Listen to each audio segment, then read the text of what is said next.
All right, Greg, we're back for our third and final segment this week. We're going to talk a little Jamal Adams and why I believe he's going to be traded this offseason.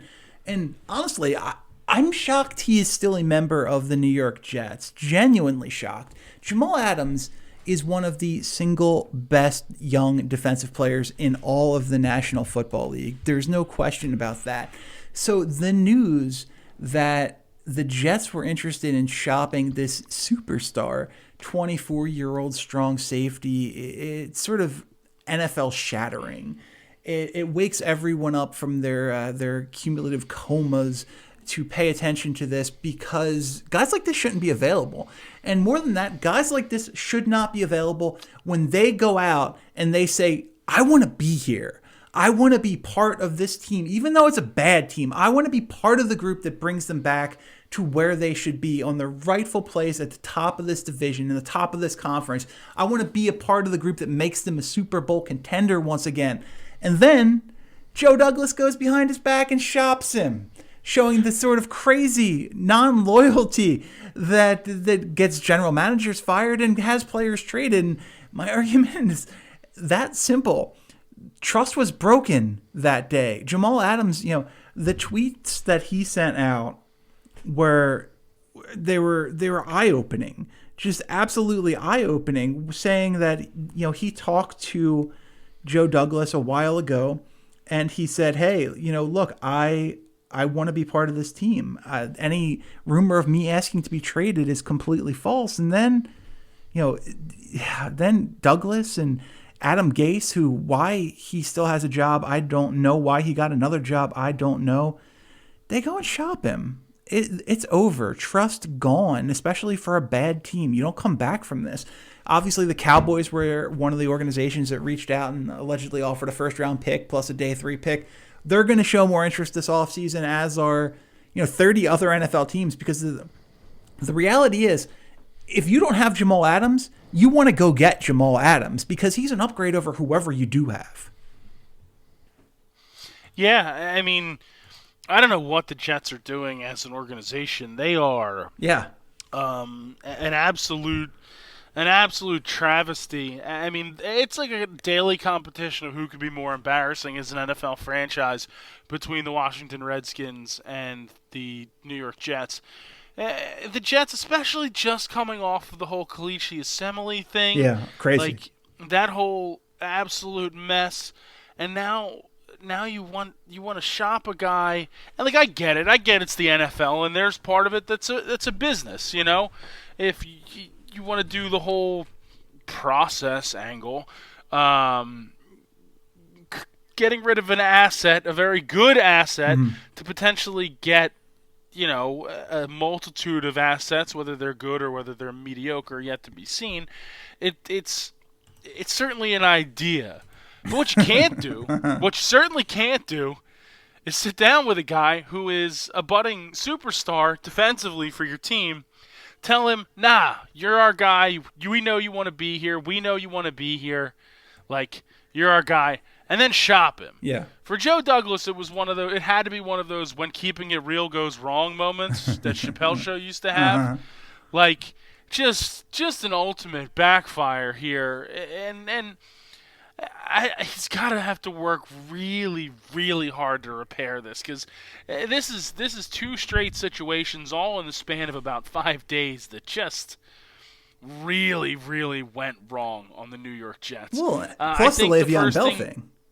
I think the first thing Douglas has to do in this offseason, and even before it, is get rid of Gase and really kind of bring in a guy that the players want and makes this team seem attractive. Because right now, especially coming off of the seeing ghosts thing with the Patriots and all the hullabaloo with that stuff and how badly you got waxed again by New England, I just think it's really bad. And he didn't make it any better because you really didn't compete with Jacksonville either. The whole team's a complete dumpster fire, and I think that They have to regroup, and Douglas has to get this team to buy back in on him already. He's been there for like 3 months. Well, the first thing Joe Douglas is going to have to do this offseason is see what kind of promo codes are out there for Monster.com and get his resume ready, because he is not going to be the general manager of the New York Jets after destroying the trust of numerous top players in the organization. It's crazy. You talked about the Kalichi Assembly thing, and like, this is horrifying. The Jets fined Kalichi Assembly $200,000 for opting for surgery because they said he was fine, despite the fact that 2 independent doctors said he needed shoulder surgery. This is just not how you treat people. This is a master class in how you don't treat players in your organization, how you will never grow any sort of loyalty towards you, and you will never become, anything more than an afterthought as a team in the NFL. Now, they've backed themselves in a position where you're going to have to take a trade for Jamal Adams, and you're not going to get commensurate value for him. You're just not. Well, why let this go public? Why offer to shop the captain of your defense, a 24-year-old superstar safety? What's the purpose? Dallas's offer was allegedly, like I said, a first-round pick and a day 3 pick. They have 3 picks in day 3 right now. We'll assume that it was the middle one just for law of averages.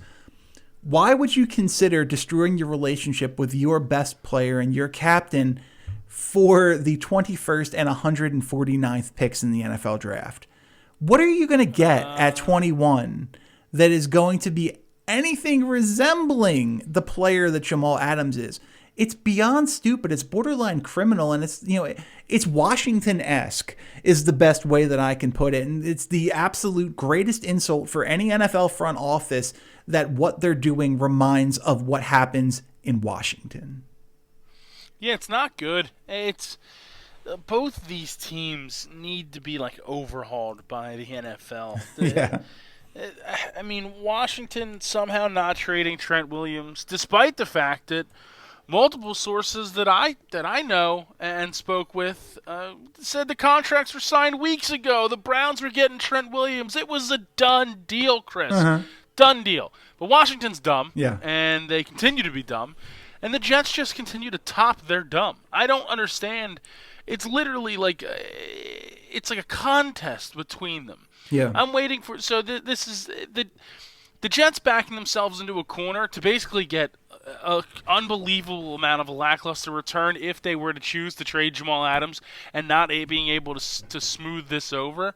Once those reports came out yesterday, you had to just take the best offer on the table and get him off your team. Yeah, you just had to. This trade deadline was a collective exercise in stupidity from NFL teams. I've never seen a year where there were more guys available, but more teams with delusional ideas of what their value was.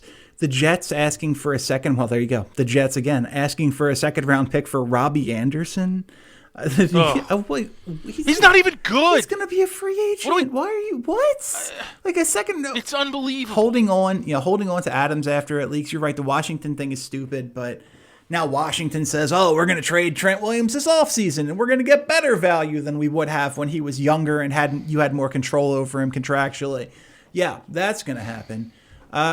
Bizarre to say the least. Anshu and I did we did an Underdog as the trade deadline was passing, and just befuddled that nothing was happening and nobody was interested in making a move. Nobody was trying to get better, or at least the teams that needed to make moves were being unrealistic with what they were asking in terms for their assets.